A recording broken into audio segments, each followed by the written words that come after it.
I definitely believe in angels because I've experienced that and I've been loved and felt love around me. Do you feel there was any physical representation, bringing in magic into your life that you felt, actually, that's a God sign? She said, "Oh, give me your bank details. I want to put some money in your bank." So I got home and there was like £600 in my bank. Funny Universe Podcast.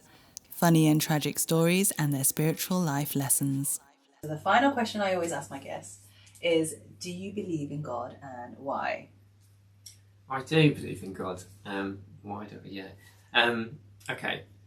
Yes. And my way of looking at it is like on an atom kind of level, that our cells, our atoms, they all have a kind of life force, or there's something that transmits the information, the understanding, deeper understanding. So it's not localized, it's like the memory of our life, our past lives, all of these things. It's all, because they say these days, like scientifically they say, yes, memories can be in the body, but I think memory can be out of the body as well. So you don't need to really define it, it's in a particular place, So the whole thing's much more amazing than we can even understand. And I think that element, magic, that's a very big thing in Glastonbury. The magic, is real. The magic is real, right? And we've lived in a kind of like a narrow kind of like shut down kind of. We still get to experience joy. We still experience this, that, and the other in our normal lives. And I feel that there's an element of we need enhance. We need stimulation a lot of the time. We were talking about that before, I think. How we need the stimulation of the phones and the tech and a lot of different things. But beyond all of these things, there seems to be an underlying force. Feels like God to me.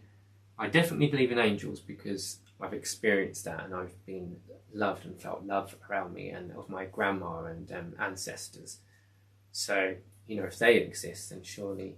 And it's undeniable, that's the thing. It's when you experience these things, you think that you've felt something, but then you experience it again and again and again, and you're like, no, this is real. Tell me more about the experience where you felt the presence of your ancestors. Yeah, my gran, yeah, she's lovely. So it's, okay, when I've been doing inner child healing and working with my wounded inner child and listening and bringing love, I felt that it's like a really tender, it's like a loving feminine care, and that's really interesting because if you grow up with those childhood wounds, you tend to be, us guys can be a bit more like, we're not really bothered because it's like a defense, so, and if someone says, oh, I'm healing my inner child, they'd be, what are you doing, why are you doing that, so yeah, kind of like, ugh. But I've had to learn to be respectful to myself and sensitive to myself, to listen to myself, and I really sense that it's those beings coming in, that feminine aspect of my grandma, kind of saying, hey, just breathe a minute, just put your hand on your heart, you've done well, telling us all these things that are true, that we don't often do, and we're like, maybe I've not done well enough, your head is telling you rubbish,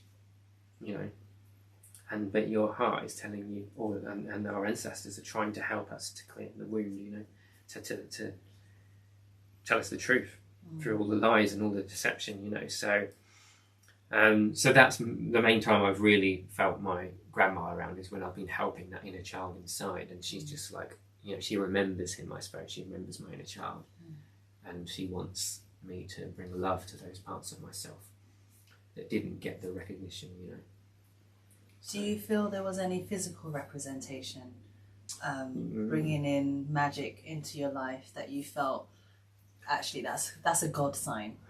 Good point. Yeah, I mean, they're working through different people. I think that's the thing, spirit are working through different people in our lives. So I believe in both, and I won't, bullshit for want of a better word. Nasty beings, the entities in the lower realms, that are trying to sabotage our life, depending on, what influences, what ancestral stuff may have happened, maybe past life things happen, dark things, and that may have not curse, but on a certain ancestral line there may be certain elements, like negativity or shadow energy, suppressed trauma, but on the other side there may be a lot of light. One time I was really struggling and I was up at the tour, and I didn't really make a complaint about it or anything, I mean, maybe the lady could sense that I was a bit worried, you know, in my life. But I was singing, and she said to me, you know, do I take drugs? Do I, you know, she asked me all these questions, like, why are you asking me so many questions, you know?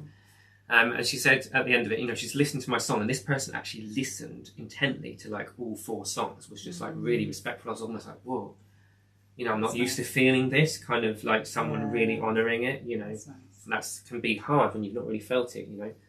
So I was like, it almost makes me cry talking about it. And then she said, oh, you know, give me your bank details. I want to put some money in your bank, you know. So I got home and there was like £600 in my bank. Oh, wow. And I was like, oh my That's God, nice. you know, that was amazing. Generous, And then in Christmas, there was another 600. I was like, well, she said, well, originally I wanted to give you £1,200. Well, she said, well, originally I wanted to give you £1,200. Anyway, so that was really amazing. So there's been different things that have said, like, because I was really glowing in that moment. I was really, even though I was worried about my finances and stuff, my energy was really glowing. And I know that every time I do that, it's like the ancestors or God is saying, hey, yes, blessing.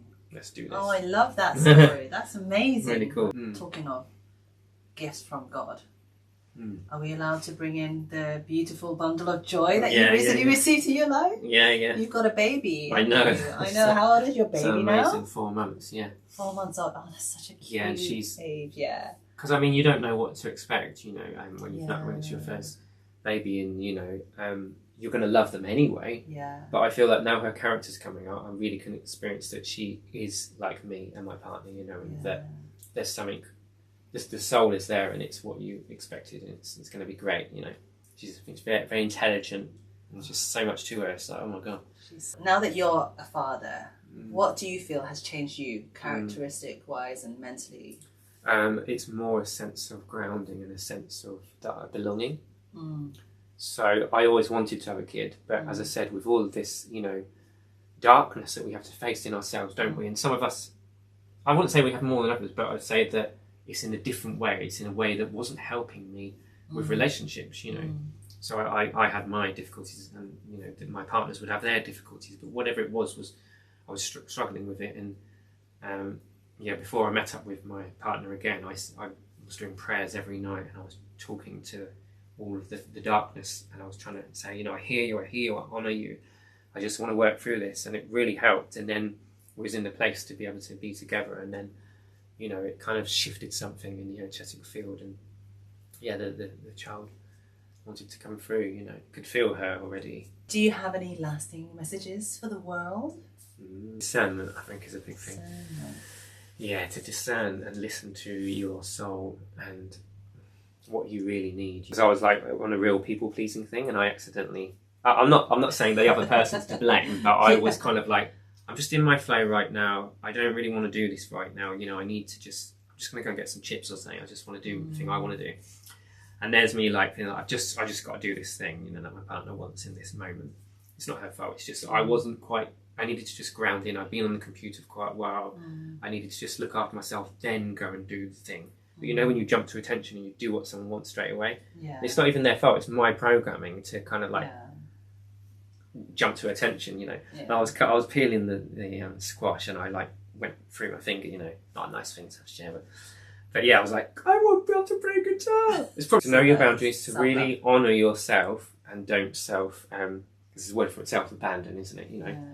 And that way you can love others more, recognise that there are the forces of the darkness and the forces of light, and they have their reason, you know, the forces of darkness have their reason. Sometimes it's, you know, traumatic deaths, it's horrible things that happened, you know, Hiroshima, all these things, you know.